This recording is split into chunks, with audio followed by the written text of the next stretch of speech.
Это наша, значит, малая сцена. Если говорить, где будут находиться зрители вот в новом спектакле, то они будут располагаться вот здесь, то есть вдоль, получается, окон, которые будут закрываться, а все действие будет происходить на фоне вот этой вот кирпичной стенки. Здесь будет все довольно лаконично. Мы также оставляем текстуру этого пола, но просто ее реставрируем и видоизменяем. Это будет зал-трансформер, то есть сцена может быть здесь, или может быть в эту сторону смотреть, да.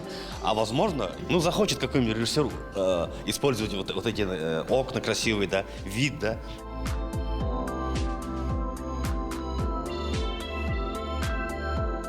Когда я пришел в 1988 году, мы приехали в нашу бурятскую студию, тут был зал заседания, кресла, тут были просто закручены в пол. Мы приехали и сразу разобрали нас за одну ночь 1988 года, мы начали здесь репетировать. Где будут теперь артисты репетировать?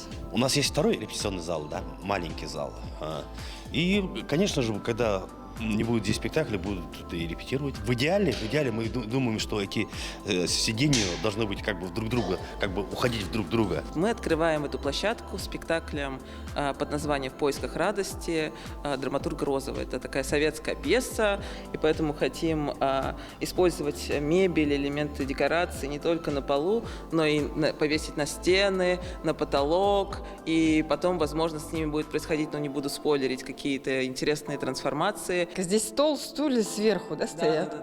Да. У нас будет мир как бы со всех сторон. По пьесе действие происходит в московской квартире, где живет очень много вот в этот момент людей, и одна из главных героинь постоянно заносит какое-то бесконечное количество вещей, и в какой-то момент им уже совсем как бы некомфортно во всем этом находиться.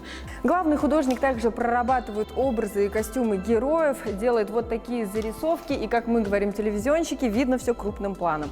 Также есть вот такие вот заметки. Трубочки с отверстиями, из которых течет вода, а вода поступает из руки. Это же все затратно, нет? Или это все это будут какие-то вещи как раз искаться вот из советского периода по соцсетям? Мы хотим сделать такое объявление. Если у вас есть какие-нибудь там костюмы, одежда, не знаю, чемоданы, книги, все, что угодно, мы будем очень рады. И я думаю, что мы сейчас тоже это все будем собирать. Когда зритель будет заходить, и вот всю вот эту лестничную площадку мы хотим как раз преобразить с добавлением графического дизайна.